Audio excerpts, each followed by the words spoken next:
I'm just so pleased to introduce Libby Healy from Tyler Technologies, Sara Feldman from MindTouch, and David Kay from DBK and Associates. And they are going to talk about the intersection of KCS and technical writing. This is a conversation that started during Open Space, I think, at the Member Summit, although there's probably been more conversations than that. And so they've continued that conversation since April. So take it away. Libby, do you want to introduce the topic? I think this was your brainchild here. Fantastic. Hey, everybody, this is Libby Healy from Tyler Technology. I want to thank everybody so much for joining us today. And I want to give a special shout out to the people that are listening to this recording, because for you, the future is now.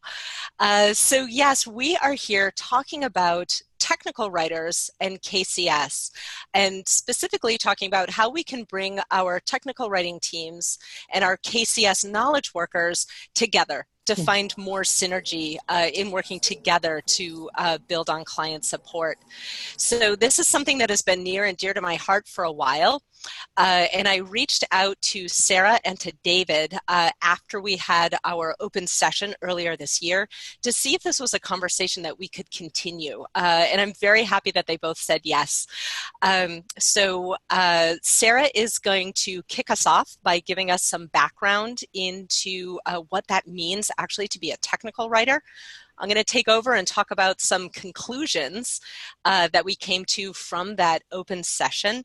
And then David is going to take it away and talk about easing from traditional knowledge management into KCS. And then we hope to end with a group Q&A. So without further ado, Sara, do you want to kick us off?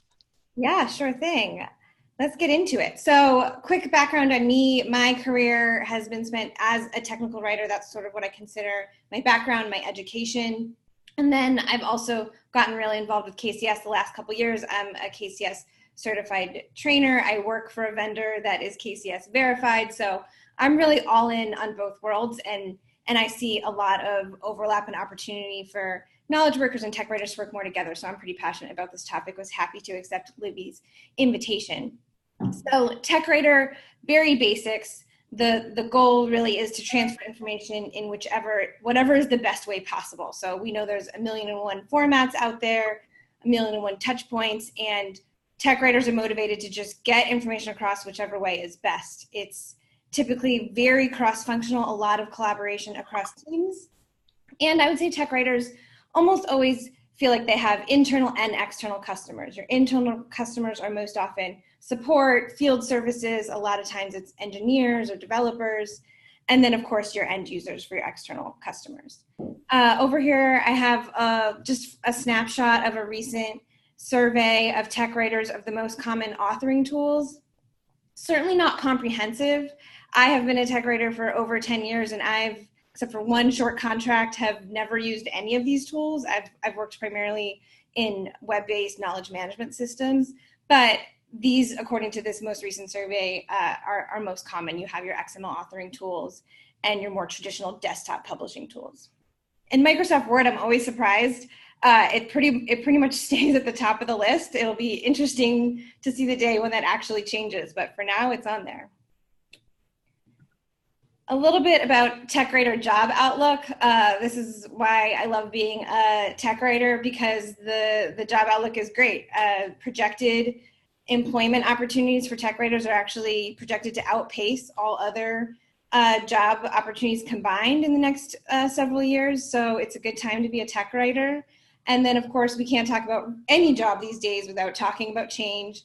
Tech writers especially have experienced a lot of change in the last 10 years. Some are good, some are challenging, as our friends from Toy Story are illustrating here for us. There's multiple perspectives depending on the day or the change, but I see it as a really positive change. We've had, I think tech writers have become a little bit more sort of looked to as experts in their organization. They're often much more involved earlier on in product development processes. I'll show you a clip about that in a minute here, really getting involved with developing product strings and error messages. And we have a whole new discipline called UX writing, which I really think is another version of tech writing happening. So tech writers have more of a voice, I think, more impact these days. And then Libby and I were laughing about this last week, and she dared me to get it into the slides, so I did. This is actually an Onion article from 2010, when I think there used to be kind of a negative impression of technical writing, and I will say I think it's still out there a little bit.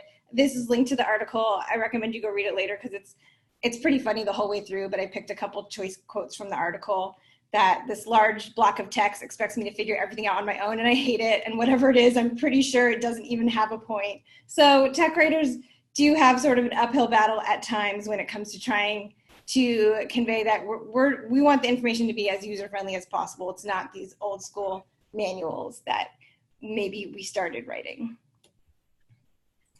And to further illustrate the role of tech writers, like so many things in my life, I'm gonna let Google help me out here because they made a great video talking about the role of tech writers. It might sound a little bit like a Google commercial, but focus more on sort of the themes that these folks are doing at the company to help out.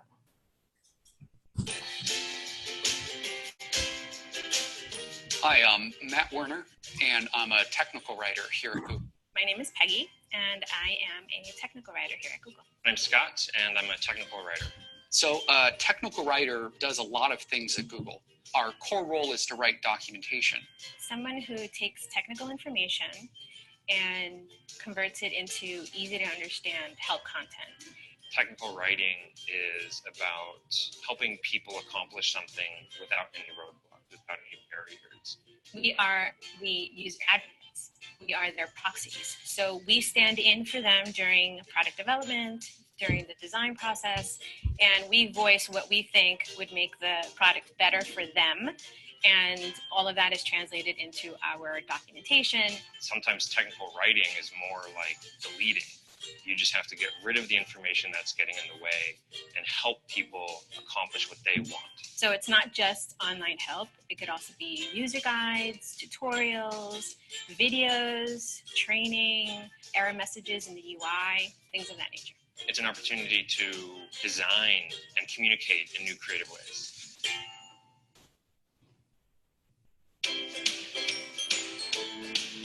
So I feel that I've made an impact when I know that the customer is successful, that I'm delivering the user the information that they need to know. We really want to help our end users have the best experience with our products, making sure that we're messaging Google's products correctly to all these different audiences and making sure that we're having the most impact. I absolutely believe my work helps people because you get to work on technology that is changing the world.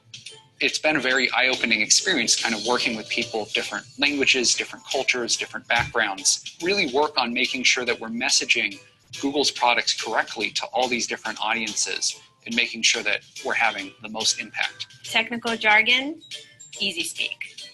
That's the goal. So as a technical writer, and I certainly don't represent all technical writers, especially because my experience has largely been in software and there are tons of other industries where it may look really different. I think that this video captures really well what the work life of a tech writer is all about. And I just pulled out a couple themes from the video that you probably heard, talking about helping people accomplish what they want, being user advocates, and making the product better. And for me, being experienced with KCS as well, it's really easy to see how things like this map pretty directly, in my mind, to KCS principles here on the right. So helping people accomplish what they want. That's, again, that demand-driven. It's about what the users need and creating a valuable experience. Technical writers being user advocates, to me, that plays right along with abundance, having more people in the company with different perspectives, all about trying to make things better for the user. More of that is always better.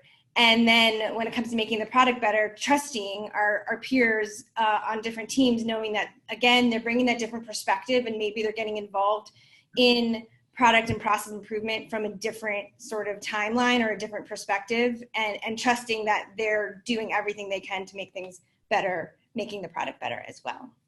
So that's my really quick overview of tech writing. I'm sure if there's tech writers on the line, they'd have things to add. Maybe they can type it into the chat. But now we'll hand it over to Libby to talk about her experience. Excellent. So thank you so much, Sarah. That was great. I love that video.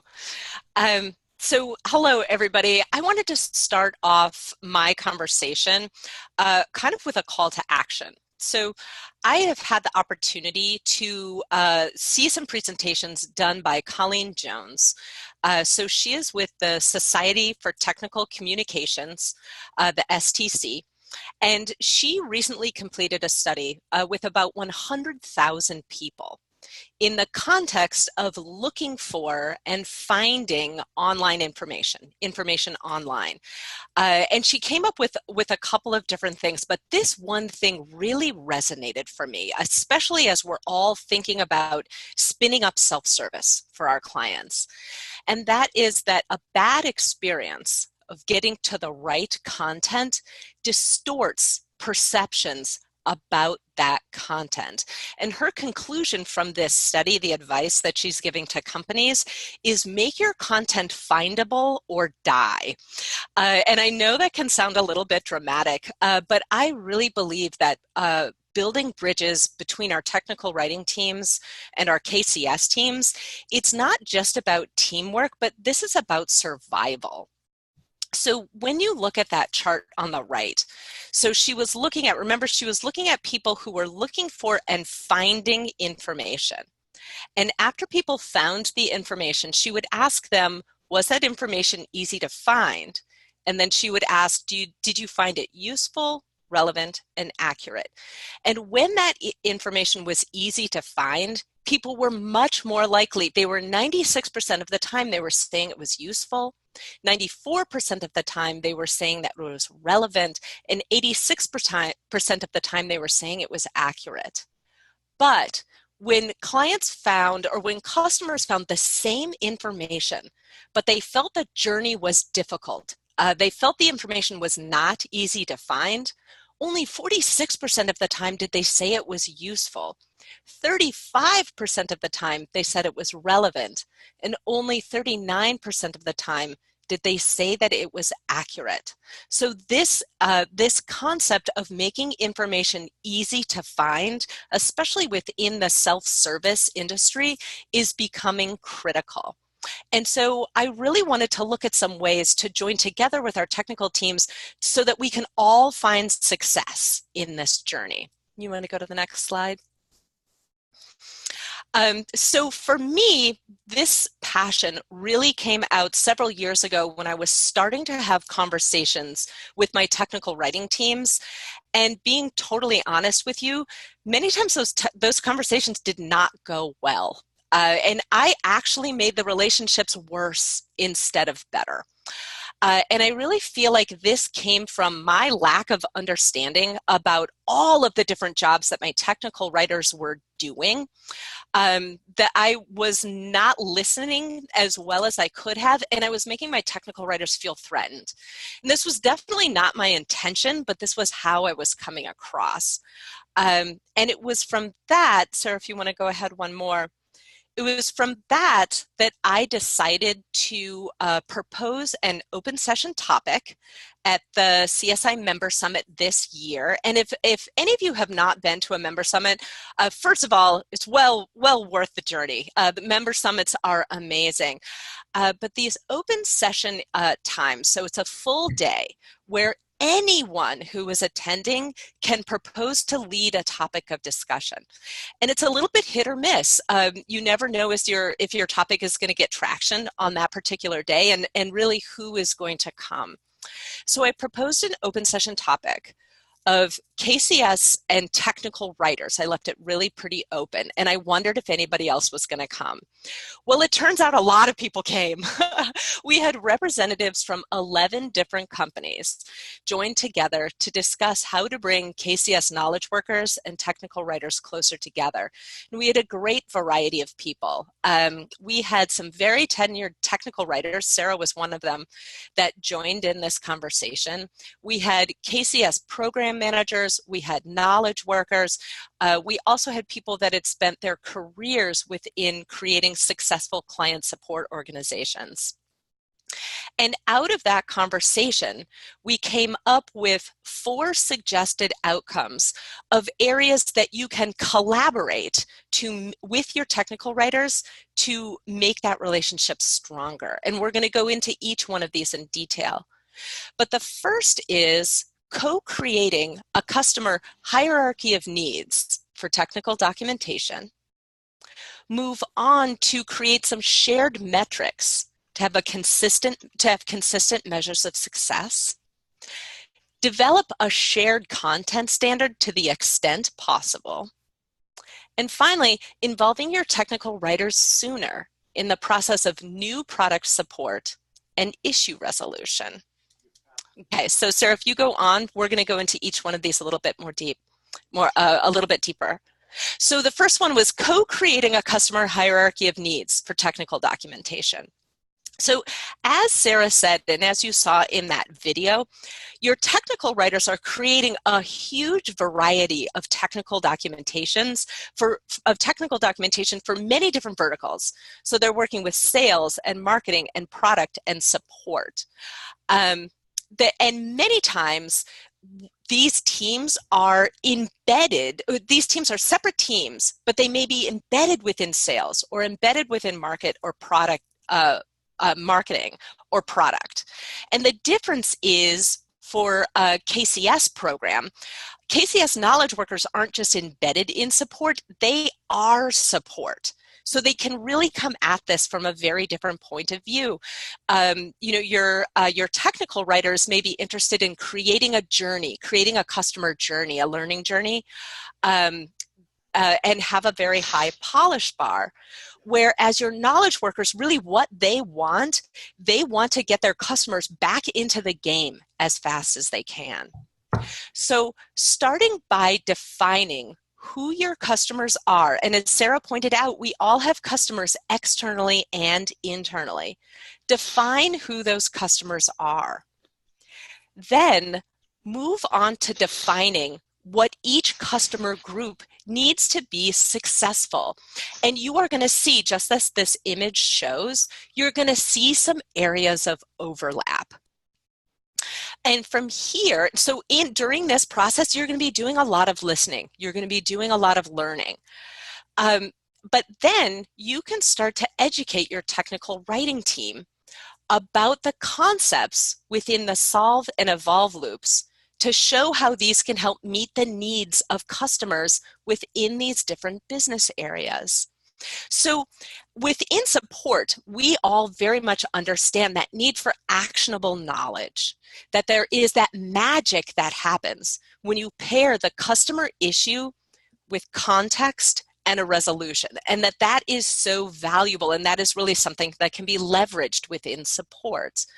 But this is something that is really wanted within marketing, within product, and certainly within your implementation teams. Start to highlight how this knowledge has value, and this kind of hierarchy of needs can become the foundation of collaboration and understanding between your two teams. Okay, Sarah, do you want to move on?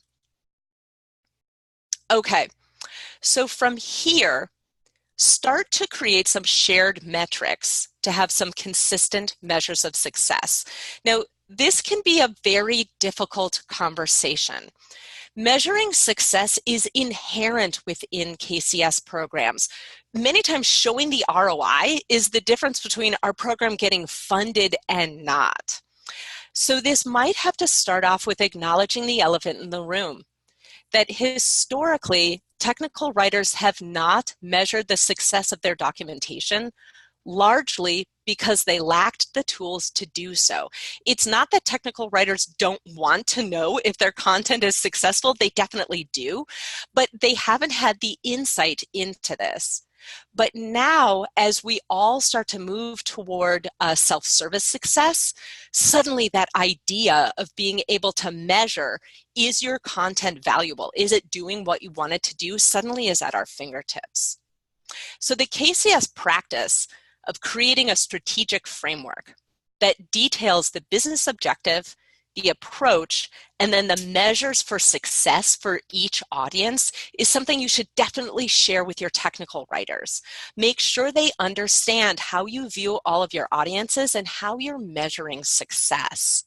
So remember, we talked about those areas of overlap.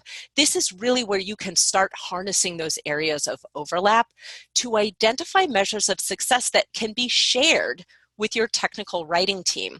And here's the kicker. You also have to share those tools that you're using to gain those insights, because many times your technical writing team will not have access to those tools.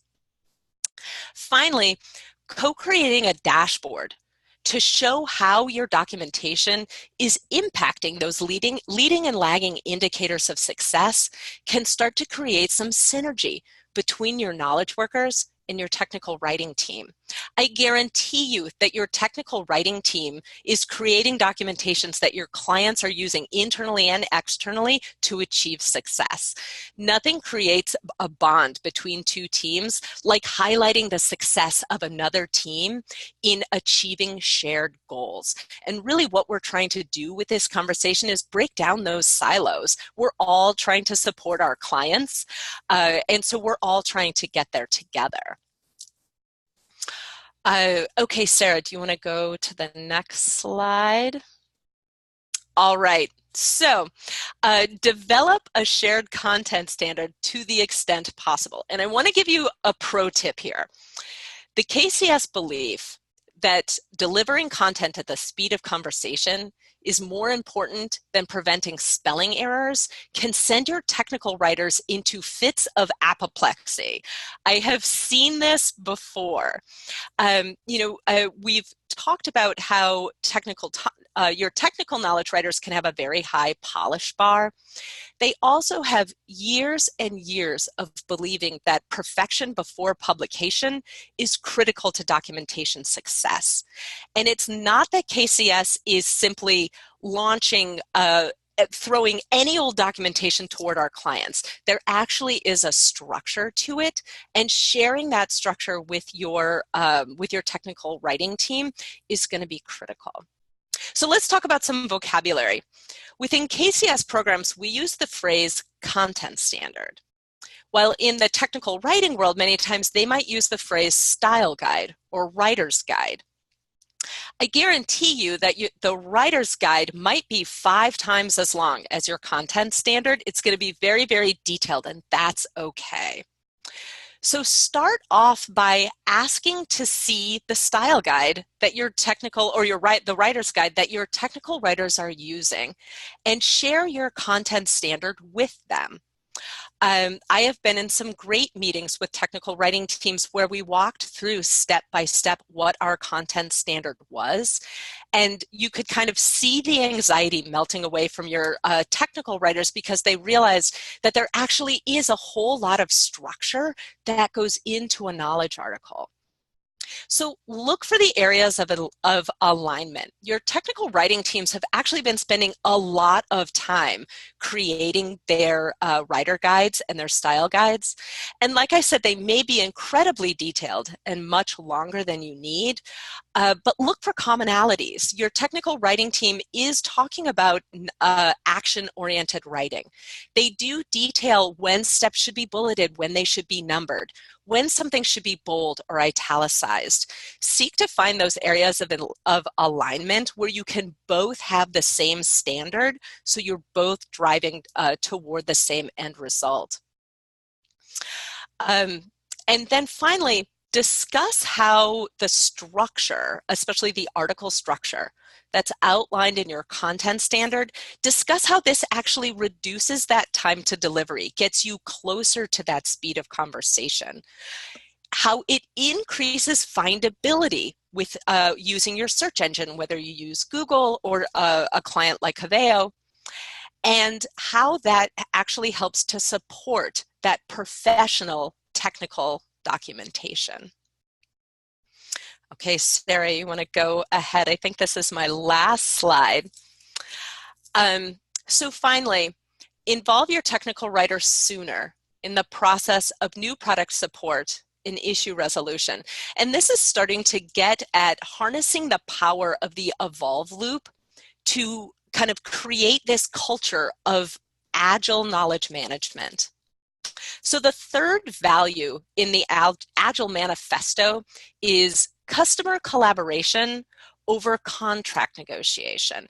And this is kind of a fancy way of saying, get closer to your customer, spend more time with your customer to find out how they are using your technology. What areas of rub are they experiencing? What do they wish that the product did? And what I want you to understand is that every single Solve Loop article, what that is a mini customer conversation. And this is something that your product teams and your tech teams will find extremely valuable. They want to hear that feedback from our clients. And then we all want to start delivering that feedback back to our product teams. The good news is that your technical teams already have strong relationships with your product teams. Don't try to create something that already exists. Work together with your product teams, or work together with your technical writing teams. Try to harness what you're learning through the Evolve Loop and work collaboratively to deliver this information to development. All right, so those are the 4 different points that we came up with. Co-create a customer hierarchy of needs, share metrics to have consistent measures of success, develop a shared content standard, and involve your tech writer sooner in the process of creating new product support and issue resolution. So now I am going to turn this over to David Kay so he can start talking to us about going from a KM to a different form of knowledge management. David? Thank you very much. And I want to say thanks, Sarah, for giving us some insight into these strange creatures called technical writers or technical communicators. And Libby, I really think that you laid out a really good path for how it is that once we have agreement to work together, that we can. And I agree that that open space session that we did was one of the best I've ever attended, so most productive. So I'm glad it's turned into this, this presentation you just gave. Can I interrupt you so quickly, David? Absolutely. We have just a couple questions in the chat that I don't want to lose context for, and 2 of them are related specifically to what feedback mechanisms do you as a tech writer, for example, Sarah, use so the process can be improved.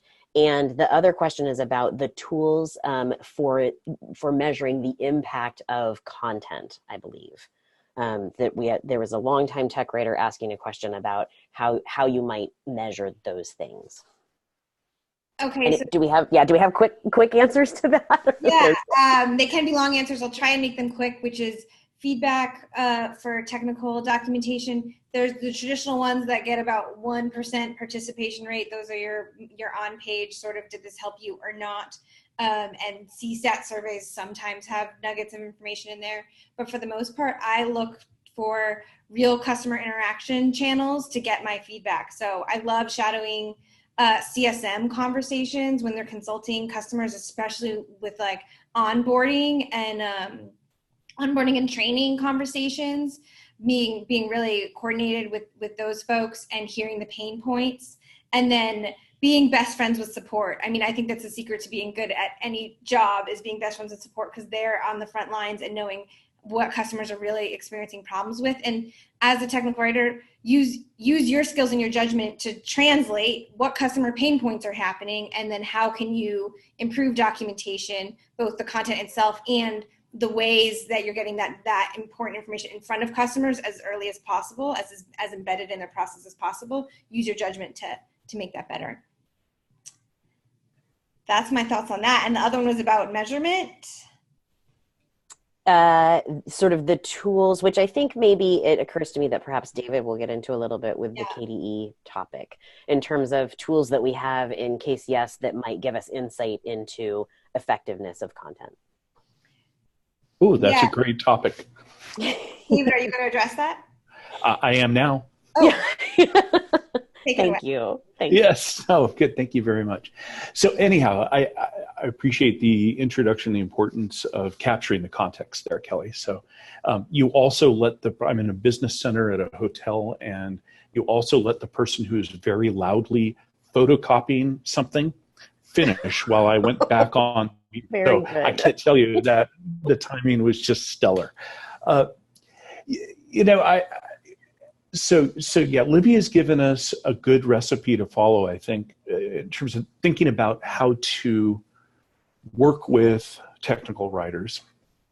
But as she said in the beginning, we in the KCS world can be pretty off-putting, not only with our callous disregard for spelling and grammar, but really sort of representing an existential threat, because one of the places that technical writers can be embedded is in the support organization. That's the traditional model of knowledge management that many organizations follow.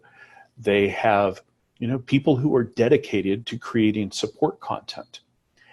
And in KCS, when we talk about doing value-added content work, we have a role called the knowledge domain expert that I know is familiar to many of you. And as I've gone on and I've done more implementations in transitioning from normal knowledge management form to KCS, I've found, and I know others have, from recent conversations, others have found the monolithic role of the knowledge domain expert to be a little bit troublesome. So one thing is the practices guide is pretty vague about what a domain is. And in some organizations, it's quite clear, if there are different product families or groups. But when there's, for example, shared technology that goes across multiple products, how do you sort that all out?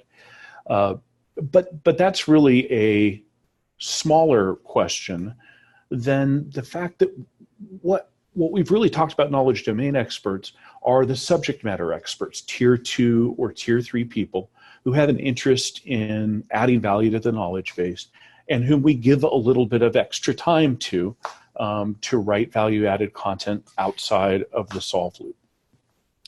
And if I think about that, and I think about the most technical people I know, and then I think about them trying to add value to the most used content, technically, absolutely. But if we want something that as the Google writers said, bridges the gap to users and just makes it easy for users, and I think about the most technical people I know, they may not be the right people for that particular job, right? I'd probably rather have a professional communicator do that. So we have just a little bit of a miss there in my opinion. And where this really comes to light, next please, is when I do, or my colleague Jennifer, or probably any other KCS certified trainer, does a design workshop, a KCS design workshop with an organization. And if they're doing traditional knowledge management now, those people will be in the room. And unless I do something kind of different than you might think, I'm going to get run out of town, right? Because I'm going to talk I'm not really going to say much about Evolve Loop content until late in the afternoon of the first day, by which time all the professional writers who are dedicated to support have heard is, we're taking your job, we're giving it to the support engineers, to the analysts, to the agents, and you're going to sit in a room with us for the next 3 or 4 days and hear the details of how we're taking your job away, right? It can get pretty ugly. So this has been the thing that has made really clear what Libby said about our being a threat, and that we need to do something different. The good news is that I think we have a lot of opportunities to build a bridge, because if I think about the people who are embedded in support doing writing, they've got a lot of pain points. Next slide, please. I'll start dinging instead. If you do the first build. Thank you. These people are really kind of in a world of hurt because they wake up in the morning trying to decide whom they're going to disappoint, right? They've got a huge queue of article nominations. They've got a huger queue of recommended changes. And they just can't possibly get to all of that, let alone do the value added work they kind of want to do. Next. The other thing that you'll hear universally is that the quality of the input that they're getting from the support staff is really lousy. And I don't know how much of that is just the, persnicketiness about, structure, but I think there's legitimately a lot of cases where people will copy and paste a long set of case notes and say, here, please create an article from this. And like, where do you start? It's very hard. Next. And then, let's say you do the normal knowledge management thing, not KCS knowledge management thing, and you put a little expiration timer on every article. And every 6 months or every year, it pops up to the knowledge manager, to the tech writer, and says, I'm expired, please review me for continued relevance. Well, these people are writers, and of course they're familiar with the products and the technology, but they are not subject matter experts, and they're not keeping up with the details of every change that's come from version to version and whether things are still relevant in the customer base, right? How should I know whether this is something that needs to be archived or renewed or updated? Next.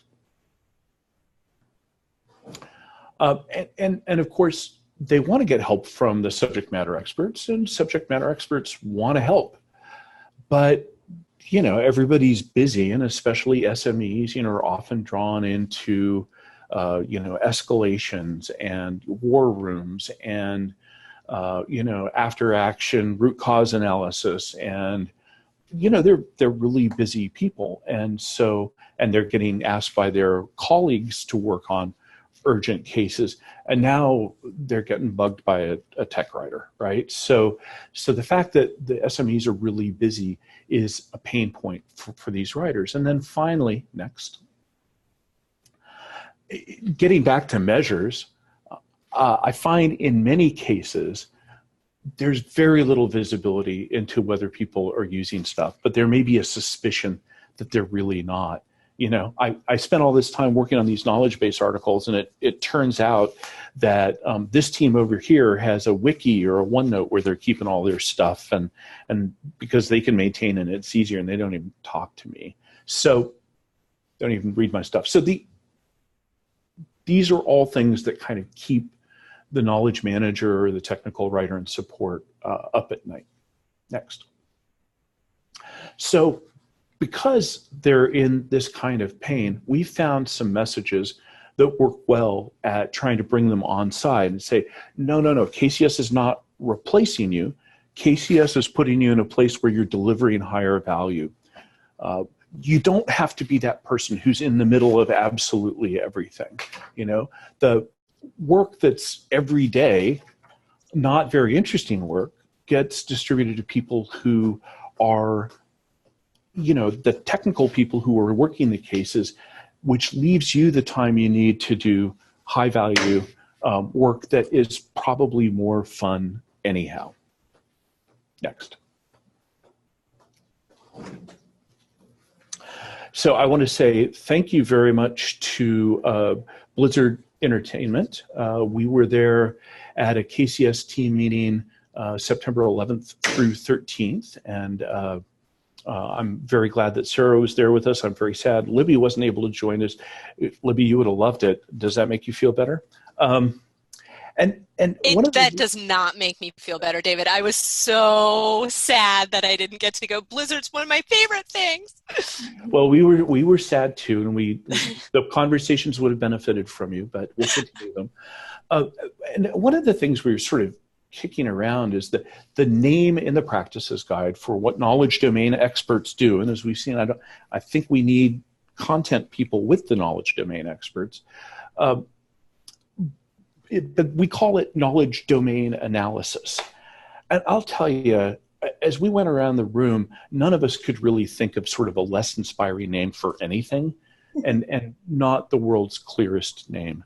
So I think Kelly and my colleague Jennifer and perhaps some others have been kicking around the ideas of evolve ops, taking a point from DevOps, which is sort of, a continuous and ongoing process of quality assurance and release, that we're really talking about the same thing with evolved loop content and activities, like helping organizations do a better job of improving the products and providing supportability input. So this is not a decision yet. It's not a done thing, but it was feeling pretty good to the people in the room. I'm looking forward to your feedback. And one of the things my colleague Jennifer there, who is sitting across from Kelly in the front, we're all doing our thinker pose. One of the things that she presented was the idea that the evolve ops, what we used to call knowledge domain analysis, should be thought more of as a group activity. And she did a wonderful extended analogy of a rock band. Right, so you need people playing different instruments. You also need a sound guy, and you need roadies, and that resonated with the group. So I think we have some serious work to do that we have kicked off. But I would love to have many of you join us in this journey to define what Evolve Ops is, and to define exactly who all these rock stars are and how we're going to pull them together. And one thing I know is it will include subject matter experts like our old knowledge domain experts. And one thing I know for sure is it's going to include people who are professional writers, technical communicators. So, and with that, now I think we have the possibility to use Libby's suggestions for practices for working with them more effectively.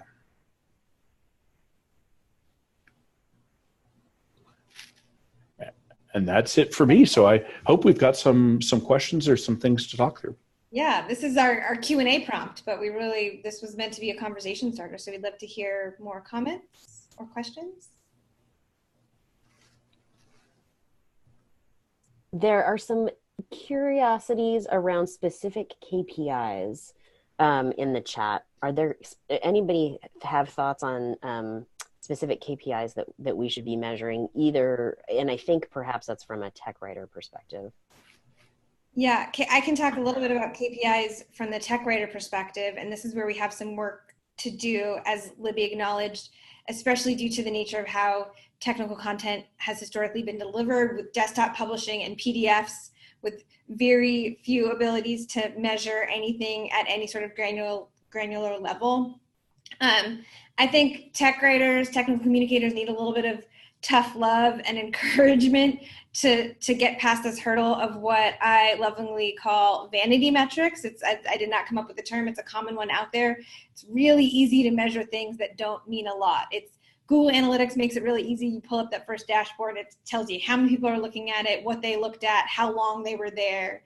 And those numbers on their own don't really tell you anything about how useful that content is. So this is where I think we can take a lot of inspiration from KCS methodology, which has done a lot of work to really tie that content back to business objectives.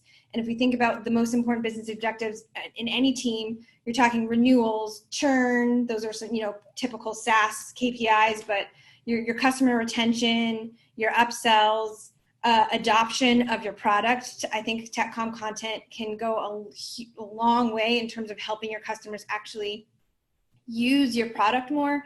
So whether you get a thumbs up or a thumbs down on a particular piece of content that's talking about your product or your service, it doesn't really matter that much if they liked it or not. It matters if it helps them actually accomplish something or use your product more. So thinking more from the business objective perspective is my advice. And sometimes there's a lot of work to do in terms of even the analytics enablement, right? Really transforming how you publish and deliver that content to enable it to be better for the user experience, more embedded in terms of where they already are, and having the ability to get those more granular metrics to tie back to those business objectives.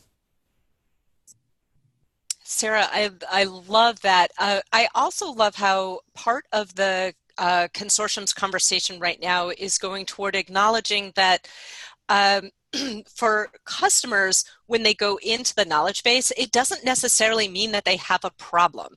And we do need to understand why our customers are coming into our knowledge base. And I think talking to our customers is one of the only ways that we can get there. But certainly when I look at my own behavior, when I am in a knowledge base of another company, say I go into Atlassian's knowledge base, I never have the intention of creating a case. I'm always just trying to figure something out. And so I know the consortium, and you're part of this working group, really looking to kind of redefine how do we measure success of our metrics, and how do we go beyond link rate within articles, or how do we go beyond new versus known to really understand how and why our customers are using our knowledge base. And I think that's right. And this is the ace that KCS has up its sleeve, is that at least internally, we explicitly track reuse, right? Wouldn't it be nice if we could train people in other domains to let us know, yes, I used this information and it helped me, because that drives the ability to measure so much. You can A/B test groups that do and don't do KCS. You can A/B test cases where an article is reused as opposed to one where an article is created, as Dell Software did, and found that creating an article cases take 6 times longer, and no article cases take 12 times longer than ones where knowledge is reused, which is really proving a kind of business value. So this is share with the rest of the enterprise, because that's the foundation of being able to do.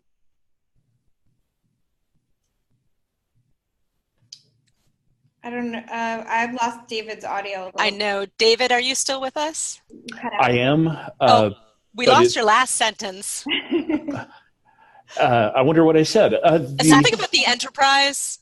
Oh yeah, we have a lot to teach the rest of the enterprise about the value of explicitly saying you're reusing content to measure business value.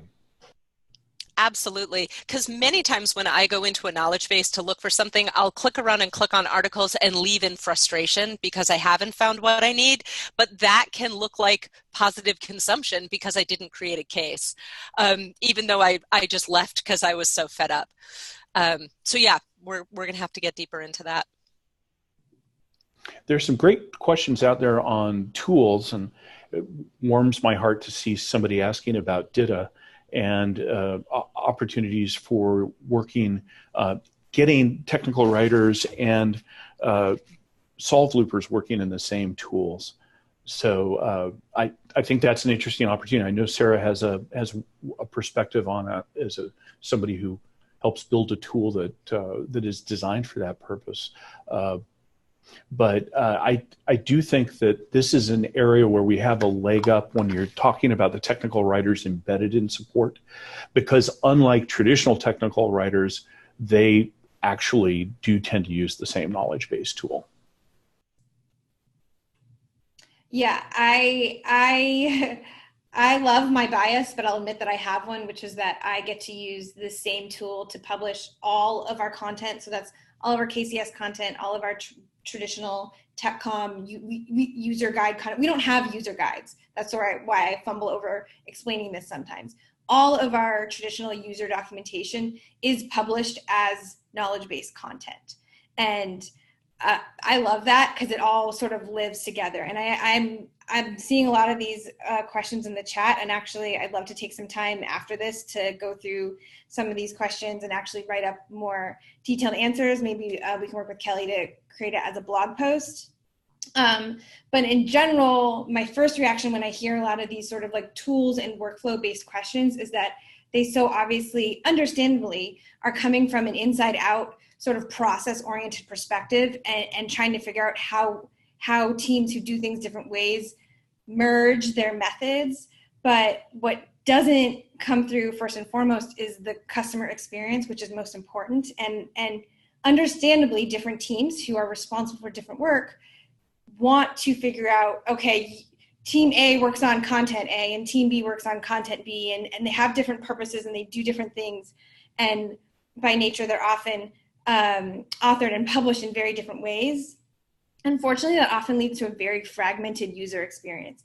Your users shouldn't have to know to go to your online help or your documentation portal for one kind of information and your knowledge base for a different kind of information. They want to be able to find it all wherever they are, which most of the time is Google, ideally is actually embedded in the product as much as possible, or whatever, name your smart speaker or like whatever digital channel, social media that they're using. So I just encourage you to think about it more from that perspective. Think about how you can deliver that content the best way for your customers, and then work backwards from there to tweak your processes and your publishing methods to fit that vision, as opposed to the other way around.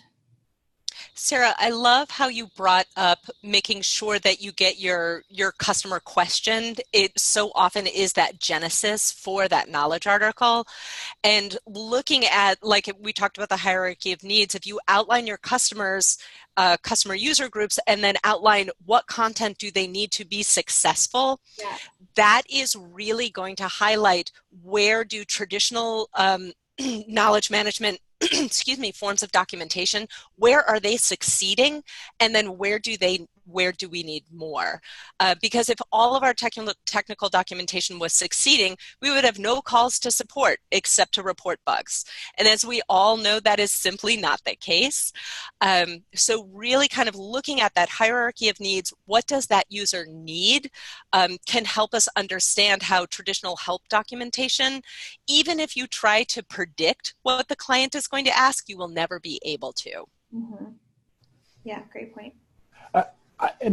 I'm interested in your thoughts on governance models. We've gotten some good questions about that. In KCS, obviously, in a mature KCS implementation, you license publishers, and the publishers just publish full stop, no review queues, no subject matter expert reviews, no editorial. In technical writing, my understanding is there typically is sort of a more formal governance. And I'm wondering, do we have an opportunity here to influence these writers into a more KCS-like, less governed or less tightly governed model? Yeah, I think so. And for a lot of tech writers, that's step one of that is modularizing their traditional long form content so they can actually break down and identify which bits of content are used the most so that they can prioritize that way. Hey, Sara, this is Libby. This is the other woman presenting with you. So I think one of the great things that knowledge workers have at their disposal is they have the client question, but very often they're logged into the UI. And so they can actually test out, does this actually work? Mm-hmm. How often are tech writers actually in the UI while they're creating documentation? Or are there some tech writers that never actually log into the UI? I would say all of the tech writers, as much as possible, are logged into the UI because it makes our job 1,000 times easier. Now, depending on what your product is, certainly expensive hardware, and especially in other industries that I'm not as familiar with, like aerospace and medical device writing, all of that, they may or may not have access to it, but as much as possible, you want to have access directly to the thing that you are documenting while you are documenting it. Fantastic. Thank you. There are a handful of comments in the chat about technical writers being in the UI, and my favorite is all tech writers are in the UI and pushing all the buttons. Yeah. Fantastic. And usually finding out what QA missed. QA is a very important function. They're there to make sure that what the developers developed actually does what it was supposed to. But there's a lot of nuance in UX and things that get missed that the tech writers, we're kind of like second round QA. Hopefully we get a chance to get in there before the product goes live, and we can maybe even influence some changes before a GA, but sometimes it happens after the fact. And it's our clients. We're all really good at testing with how it's supposed to work, but really it takes our clients trying to jam a PDF file in something that's supposed to only take an Excel file for us to understand, now what do we do now that the client has inserted a type of file that it wasn't supposed to take? Yeah, exactly. You never know how your clients are going to try to break it. For sure. A QA lab can only replicate so many so much. Excellent. There are lots of great comments in the chat. We've captured all of that, and I love the idea of going back through and doing a blog post to address some of these things that we did not get to. One of the things that I want to call out is a success story that Susie put in a little while ago in the chat. She says, I've created dashboards that show knowledge usage and also the participation of people who have suggested updates and SMEs who have helped confirm the updates. Both sides are starting to see the impact they've made and that they're really being heard and respected. I feel they're starting to trust each other more, which is huge. And I just want to give a shout out to giving people visibility to the impact that they're having, that the things that they are doing on a daily basis have an impact on the people around them. It is one of the best ways we know to keep people involved in KCS and knowledge activities. So whatever you can do to give people visibility to their impact, go forth and do it. So thank you so much to Sara and to Libby and to David. Thank you so much to all of you who put notes in the chat. Thank you so much to all of you who joined us. People will get a link to the recording in a little bit. And I'm seeing some questions about evolve loop processes, which will definitely be a topic of interest as we work through evolve ops, or maybe knowledge ops, or maybe it will be named something else, but we'll have lots more information on that coming soon. So thank you, everyone. Have a great day. We'll talk to you again soon. Thanks, everyone. Thanks, everybody. Bye.